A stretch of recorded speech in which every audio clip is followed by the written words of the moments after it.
Shalom, salam sejahtera dalam kasih Kristus. Kali ini saya akan membahas satu ulasan penting dan menarik dengan judul Menjawab Gagal Paham Sunarto Wibowo, di mana beliau berkata, umat Kristen masih ngeyel menjadikan Yesus sebagai Tuhan. Saudara dikasihi Tuhan, saya sangat bersyukur dan berterima kasih ada banyak saudara-saudara kita dari luar Kristen yang menuliskan komentar di laman Facebook saya atau di kanal YouTube saya. Terima kasih telah berkenan menuliskan komentar.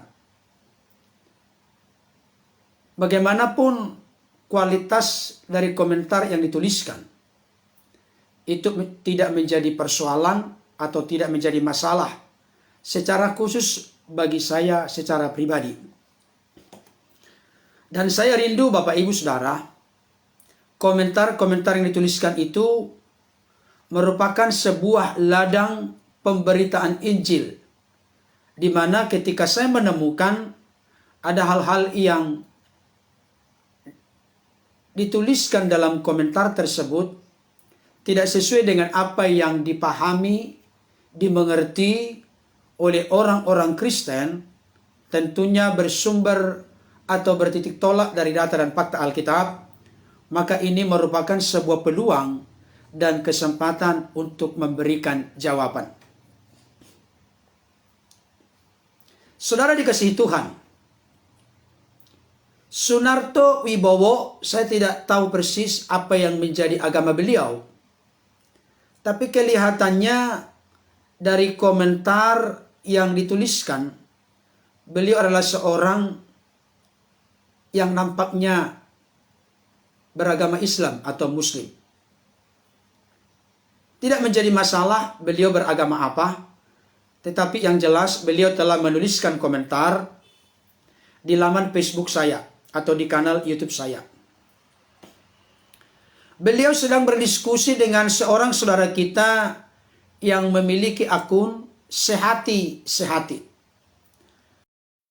Dan kalau saya memperhatikan komentar yang dituliskan oleh saudara kita Sehati ini, dia adalah seorang Kristen atau Katolik. Nah, sekarang saya bacakan dulu apa yang menjadi komentar dari saudara kita Sunarto Wibowo. Ada di sini ya Bapak Ibu. Saya bacakan untuk kita. Yesus sering bilang, siapa yang percaya kepadaku akan mendapatkan hidup yang kekal. Kata-kata Yesus, siapa yang percaya kepadaku akan mendapatkan hidup yang kekal, yang jadi panutan umat Kristen, bukti Yesus adalah benar-benar Tuhan. Padahal setiap ada kata-kata tersebut, pasti ada lanjutannya yang berbunyi, bahwa agar mereka tahu bahwa engkau yang telah mengutus aku. Tapi umat Kristen masih ngeyel dan percaya pada Paulus daripada kepada Yesus. Masih saja menjadikan Yesus sebagai Tuhan. Padahal jelas, siapa yang mendapatkan hidup yang kekal itu, yaitu bahwa mereka mengenal engkau satu-satunya Allah yang benar, dan mengenal Yesus Kristus yang telah engkau utus. Kalau ditulis dalam bahasa Arabnya, La ilaha illallah Yesus Rasulullah. Bahasa Jepangnya tidak ada Tuhan selain Allah. Yesus utusan Allah. Saudara kita Sunarto Wibowo ini mengutip dari Yohanes 17 ayat 3. Dan nanti akan saya bahas. Kemudian Sunarto Wibowo ini melanjutkan komentarnya. Di dalam Injil, Yesus selalu berkata hanya utusan. Bahkan di dalam Injil, Yesus secara jelas dan tegas bahwa sampai kapanpun seorang utusan, ya tetap utusan. Tidak akan pernah naik pangkat jadi yang mengutus atau Tuhan. Akhirnya beliau mengutip Yohanes 13 ayat 16. Seorang hamba tidak lebih tinggi dari tuannya, ataupun seorang utusan tidak lebih tinggi daripada dia yang mengutusnya. Kemudian Sunarto Wibowo ini menutup komentarnya dengan berkata, mudah-mudahan kalian sadar. Amin. Itu komentar yang dituliskan saudara kita Sunarto Wibowo. Kemudian muncullah tanggapan dari yang memiliki akun Sehati-Sehati. Tanggapan beliau sebagai berikut. Saya bacakan dulu ya saudara, ini seru. Sehati-Sehati membuat komentar, manusia yang tidak mampu membedakan mana utusan, mana Tuhan, ya orang seperti kamu. Maksudnya orang seperti Sunarto Wibowo. Kau baca riwayat Yesus, jejak cerita keberadaannya itu hanya sisi utusan. Tapi kau tidak baca dari sisi ketuhanannya. Beliau memberikan ilustrasi di sini Bapak Saudara. Ada seorang raja menjadikan dirinya seperti seorang utusan. Hamba dalam melakukan pekerjaan mengurusi rakyatnya, masyarakatnya. Apakah otomatis identitas jabatan seorang raja itu hilang, tidak melekat pada dirinya? Apakah kemuliaannya hilang, atau harkat martabatnya seorang raja menjadi tidak terhormat? Seorang utusan adalah nabi yang tugasnya menyampaikan pesan yang dari Allah, wahyu kepada umatnya. Ingat, utusan adalah suruhan untuk dipercaya membawa pesan dari Allah. Apakah Yesus hanya dipandang sebagai utusan saja? Banyak ayat Injil yang memberi keterangan informasi Dia adalah Tuhan. Jadi umat Kristen bukan iman buta menuhankan Yesus. Ada ilustrasi dialog membedakan utusan dengan Tuhan. Ada seorang pemuda bertanya. Dia ingin tanya alamat jalan yang lurus ke sorga. Pertama kepada seorang nabi atau utusan yang gak pernah mengalami hidup di sorga dan kehidupan yang kekal di sorga. Permisi Pak Nabi, saya mau ke sorga. Alamat jalannya atau peta petunjuk arah jalannya kemana Pak? Si Nabi menjawab berdasarkan petunjuk-petunjuk arahan, pedoman-pedoman yang apa ini? Disampaikan dari wahyu Allah tadi. Atau seseorang berdasarkan dalil kitab suci. Dan si pemuda tadi berjalan berdasarkan arahan petunjuk perintah Nabi tadi. Dan dia lakukan jalankan sendiri. Usaha sendiri, di tengah jalan masih ada kemungkinan tersesat, bingung. Bertanya kepada Tuhan. Permisi Tuhan Yesus. Numpang tanya, alamat arah jalan ke sorga, kehidupan yang kekal kemana ya Pak?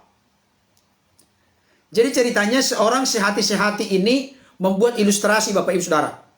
Yesus menjawab, "Akulah jalan kehidupan dan kebenaran itu menuju hidup kekal di sorga. Ikutlah aku, aku antar agar tidak tersesat bingung di tengah jalan. Karena aku dari atas," maksudnya dari sorga, "sudah pernah berada mengalami di sorga. Kamu dari bawah bumi. Aku akan menyediakan tempatmu di sorga. Karena akulah penguasa di bumi dan di sorga." Ingat, bedakan kualitas utusan dengan Tuhan. Utusan hanya memberi petunjuk, peta jalan arah saja. Selanjutnya umatnya yang menjalankan petunjuk dari utusan. Usaha sendiri sanggup tidak. Bisa tersesat di tengah jalan tidak. Bingung tidak. Dan utusan manusia, orang yang lahir dari benih manusia, bukan dari Roh Kudus. Sejauh itu komentar yang cukup panjang dari saudara kita Sehati-Sehati.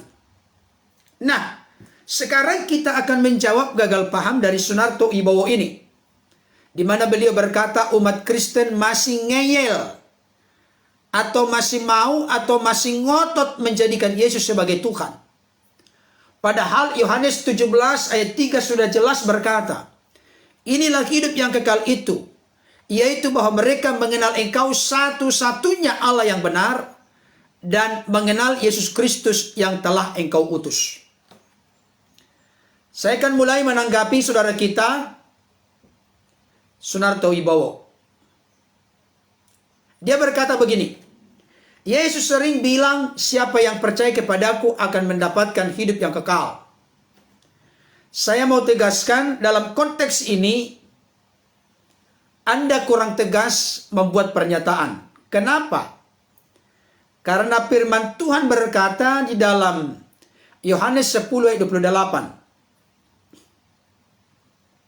Demikian bunyinya, "Dan aku memberikan hidup yang kekal kepada mereka." Aku di sini adalah Yesus. "Dan mereka pasti tidak akan binasa sampai selama-lamanya. Dan seorang pun tidak akan merebut mereka dari tanganku." Yesus memberikan hidup yang kekal kepada semua pengikutnya. Dan mereka pasti tidak akan binasa sampai selama-lamanya. Saya mau tegaskan kepada Bapak Ibu Saudara orang-orang Kristen, keselamatan kita bukan karena amal saleh perbuatan baik kita. Bukan karena kita melakukan syariat, aturan, hukum, atau beragama. Tidak. Tapi keselamatan yang pasti itu, garansi hidup yang kekal yang jelas itu kita miliki. Oleh karena kasih karunia melalui iman kepada Yesus Kristus yang mana telah kita terima sebagai Tuhan dan Juru Selamat. Itu yang pertama untuk saudaraku Sunarto Wibowo. Berikutnya beliau berkata begini, kata-kata siapa yang percaya kepadaku akan mendapatkan hidup yang kekal. Tadi bukan hanya akan, ya pasti. Bukan mudah-mudahan. Pasti. Yakin. Ada garansi jaminannya. Bukan usaha kita yang memastikan. Tapi karena Yesus telah merelakan nyawanya diserahkan di kayu salib menjadi penebus bagi kita. Kata-kata siapa yang percaya kepadaku akan mendapatkan hidup yang kekal. Itu menjadi panutan umat Kristen. Bukti Yesus adalah benar-benar Tuhan. Ini keliru kalimatnya ini. Siapa yang percaya kepada Yesus pasti memiliki hidup yang kekal. Itu menjadi dasar yang benar-benar bagi orang Kristen menganggap Yesus sebagai Tuhan. Ini keliru. Ini gagal paham. Yesus itu Tuhan bukan berarti Allah semesta alam. Tapi Yesus itu Tuhan dalam bentuk sebagai gelar jabatan kepenguasaan yang diberikan oleh Bapa kepadanya.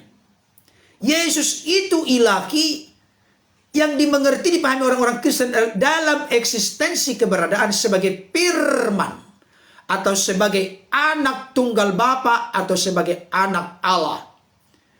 Inilah yang berulang-ulang saya ulangi. Pada mulanya adalah firman, firman itu bersama-sama dengan Allah, dan firman itu adalah Allah.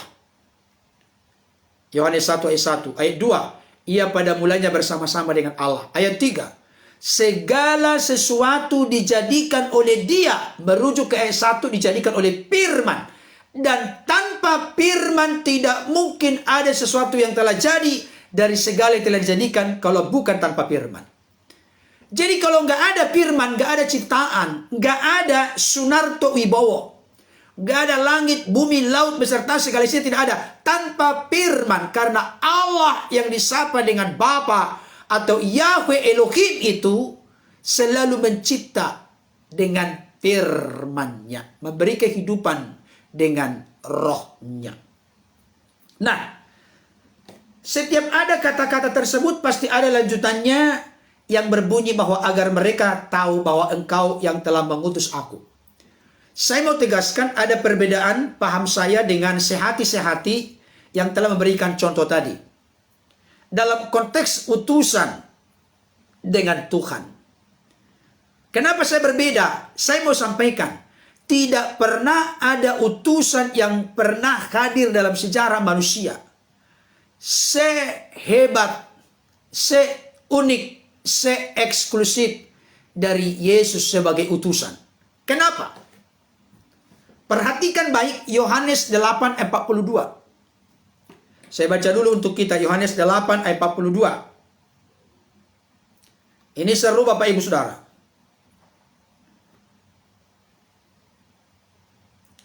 Yohanes 8 ayat 42.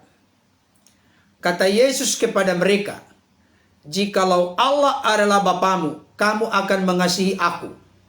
Sebab aku keluar dan datang dari Allah.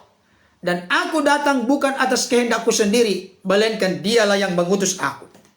Di sini digandengkan antara Yesus sebagai yang diutus oleh Bapa, tapi dia utusan yang keluar dan datang dari Bapa. Saya mau tanya kepada Sunarto Wibowo dan orang-orang yang memiliki paham sejenis. Adakah pernah utusan yang hadir di tengah-tengah dunia ini sepanjang sejarah segala abad, di mana dia utusan yang keluar dan datang dari Bapa? Adakah demikian? Jadi sebutan utusan itu bisa sama, tapi makna utusan itu dalam konteks Kristen bukan hanya dalam keadaan Yesus sebagai manusia yang dikandung dilahirkan oleh Bunda Maria yang mana 33,5 tahun ada di dunia ini.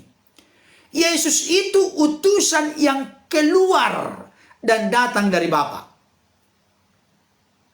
Kalau dia utusan yang keluar dan datang dari Bapa, apakah itu berbicara tentang keadaannya sebagai manusia? Itu menjadi pertanyaan. Nah, sekarang saya akan lanjutkan untuk membahas Yohanes pasal 17.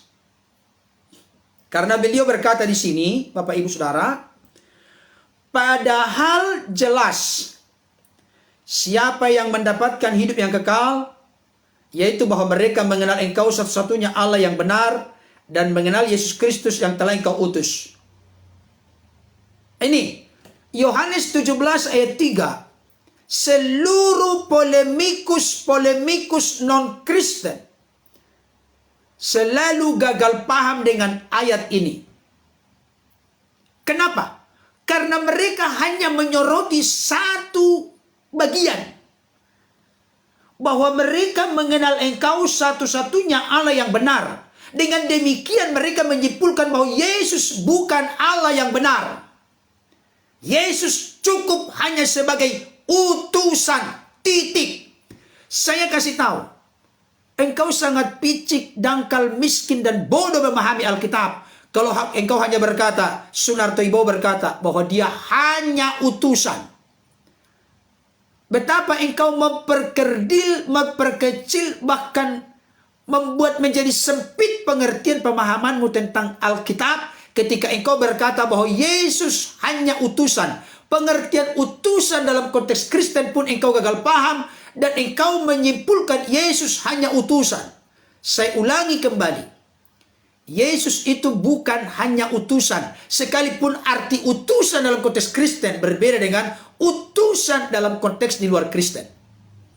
Karena dalam Alkitab Yesus disebut sebagai Alfa dan Omega, Immanuel, Gembala yang baik, Akulah pintu, Akulah roti hidup, Akulah kebangkitan dan hidup, Akulah pokok anggur yang benar. Yesus itu anak manusia. Pengertian anak manusia yang datang dari kemuliaan Allah Bapa. Pengertian anak manusia di situ, apakah pengertiannya sedang kalian kau mengerti dan pahami? Yesus itu disebut Tuhan, Guru. Yesus itu firman. Yesus itu anak Allah. Banyak gelar dan sebutan yang disematkan kepada Yesus. Yesus itu nabi, imam, raja, rasul. Jadi kalau engkau hanya menyebut Yesus itu hanya utusan, dan utusan yang kau mengerti juga salah dan kaprah dan keliru, saya kasih tahu engkau gagal paham dan tidak tahu sama sekali tentang doktrin ajaran Kristen yang bertitik tolak dari data dan fakta Alkitab. Nah, tanpa panjang lebar, saya mau membahas Yohanes 17. Ya, Yohanes 17. Kita buka dulu biar kita teliti. Karena ini senjata pamungkas, menurut mereka ini senjata pamungkas. Yohanes 17 ayat 3. Inilah hidup yang kekal itu. Perhatikan baik. Inilah hidup yang kekal itu. Hidup yang kekal itu dimiliki oleh siapapun manusia berdosa di dunia ini. Hidup yang kekal dimiliki dengan dua syarat. Di sini dua syarat yang dijelaskan oleh Yesus. Bahwa mereka mengenal engkau. Engkau di sini siapa? Mengenal Bapa. Ketika Yesus di sini konteksnya menyebut mengenal engkau, satu-satunya Allah yang benar, mengenal Bapa. Berarti Yesus di sini sedang mengindikasikan dirinya sebagai anak. Bapa dengan anak. Udah? Bahwa mereka mengenal engkau satu-satunya Allah yang benar dan mengenal Yesus Kristus yang telah engkau utus.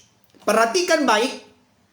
Pengertian utusan dalam konteks Kristen berbeda dengan utusan dalam konteks non-Kristen. Termasuk dalam konteks saudara kita Muslim atau Islam. Utusan itu adalah utusan yang keluar dan datang dari Allah. Utusan yang ilahi. Makanya pantas dan layak di sini hidup kekal dimiliki kalau manusia di dunia ini mengenal Yesus sebagai utusan yang keluar dan datang dari Bapa. Kalau dia disebut utusan yang keluar dan datang dari Bapa, apakah itu berbicara tentang manusia Yesus yang dilahirkan oleh Bunda Maria? Tidak, Bapak Ibu Saudara. Yesus di sini disebut utusan dari Bapa. Dan syaratnya itu ada dua. Kalau dibuat syarat untuk memperoleh hidup yang kekal, mengenal Allah sebagai Allah yang benar, mengenal Bapa sebagai Allah yang benar, mengenal Yesus sebagai utusan Bapa. Kalau hanya satu tidak bisa selamat, tidak bisa peroleh hidup yang kekal. Kalau begitu, kalau Yesus di situ hanya sebagai manusia, bisakah disejajarkan manusia utusan yang kau pikirkan menjadi jaminan keselamatan? Syarat hidup kekal di sini adalah mengenal Bapa satu-satunya Allah yang benar dan mengenal Yesus yang diutus oleh Bapa. Kalau ikut dan mengenal Yesus yang diutus oleh Bapa, kalau di situ pengertiannya Yesus tidak menjadi utusan ilahi dari Bapa yang keluar dan datang dari Bapa, firman itu nujul mengenakan tubuh kemanusiaan namanya Yesus. Kalau tidak ada itu, tidak ada keselamatan. Tidak ada hidup yang kekal. Hal itu semakin mempertegas bahwa posisi Yesus di sini sebagai utusan ilahi tidak sedangkal, semiskin, sebodoh yang kau pikirkan. Dan saya tunjukkan itu dari ayat-ayat sebelumnya.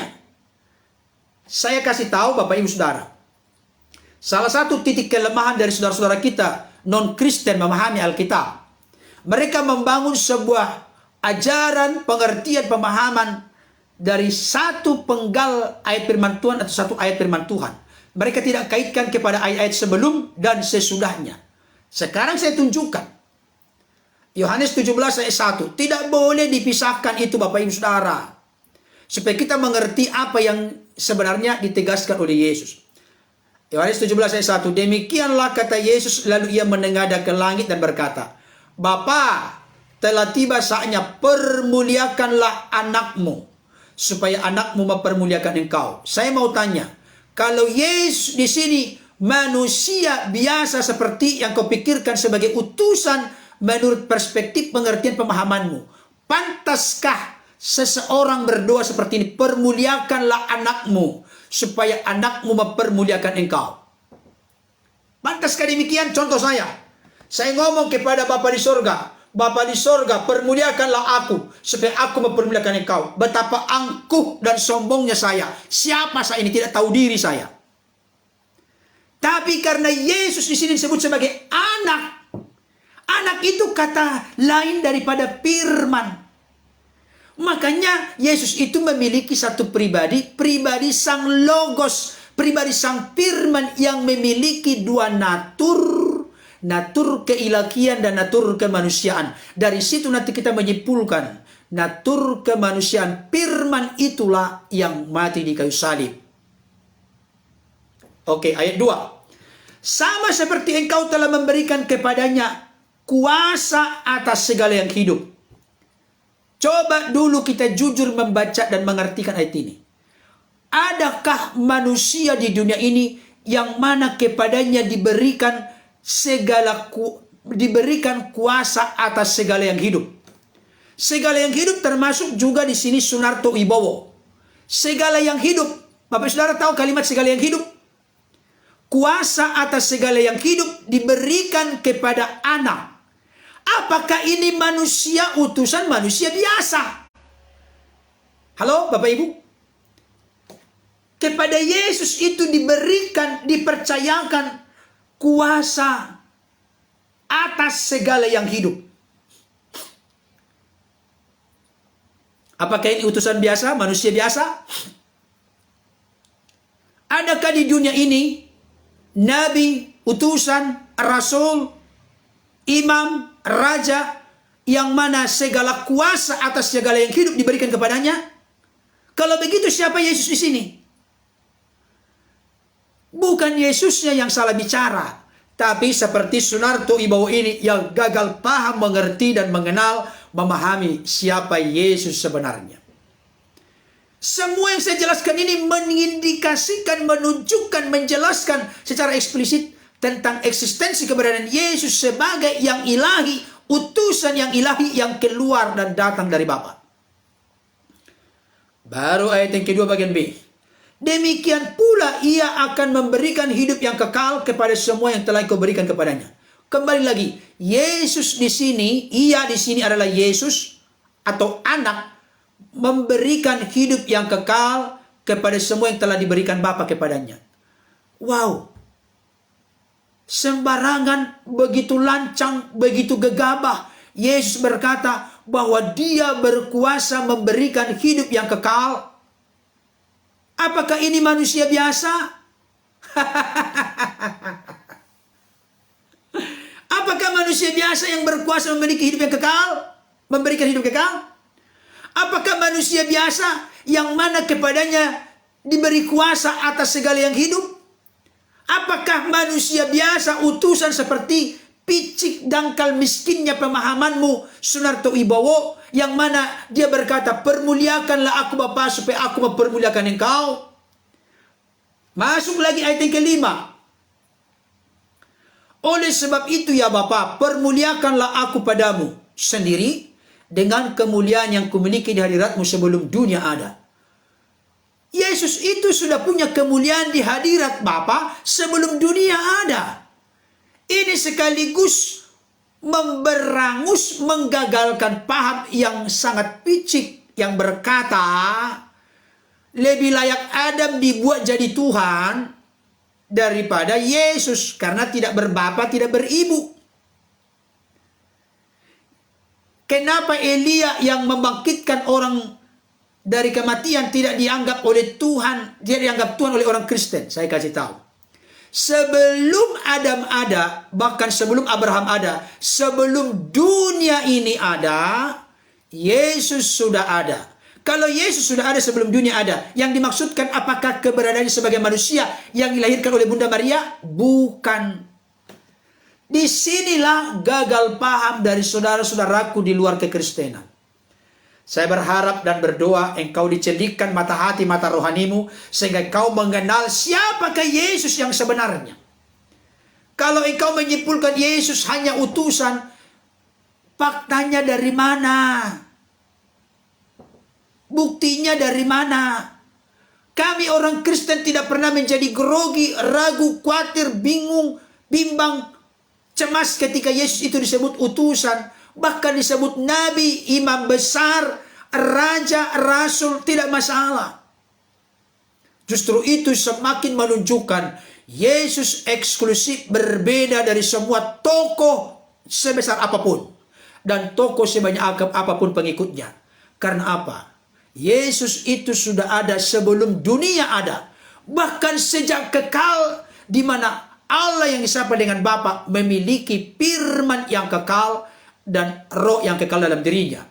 Ada satu yang perlu diperhatikan dalam kekristenan. Allah itu kasih. Dalam 1 Yohanes 4, Allah itu kasih. Bukan Allah itu hanya sekedar mengasihi. Allah itu kasih. Identitas jati diri Allah itu kasih. Berarti sejak kekal Allah itu sudah kasih. Kita tahu kasih itu pasti ada objeknya. Sebelum ada langit, bumi, laut beserta segala isinya ada, Allah yang adalah kasih itu objek kasihnya kepada siapa? Alkitab menunjukkan dalam kitab Yohanes, Injil Yohanes, sebagaimana Bapa mengasihi aku dan aku mengasihi Bapa. Kapan Bapa mengasihi anak atau firman? Kapan anak atau firman mengasihi Bapa? Sejak Allah itu ada. Sejak kapan? Nggak punya permulaan. Sejak kekal.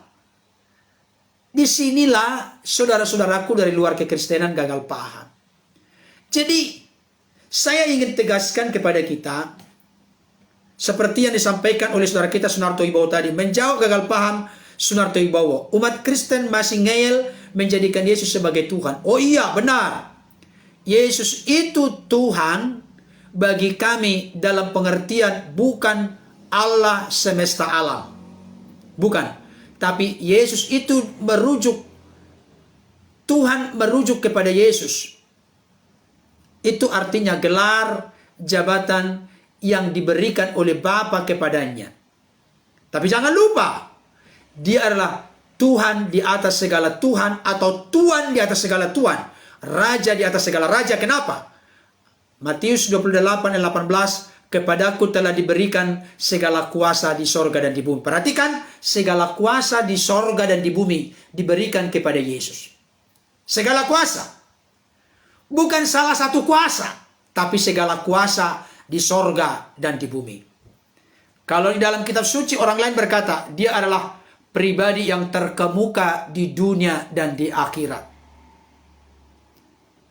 Dia bukan dimengerti, dipahami oleh orang Kristen hanya sebagai natur keadaan sebagai manusia, tapi sebagai yang ilahi, sebagai firman yang melalui firman Allah menciptakan segala sesuatu.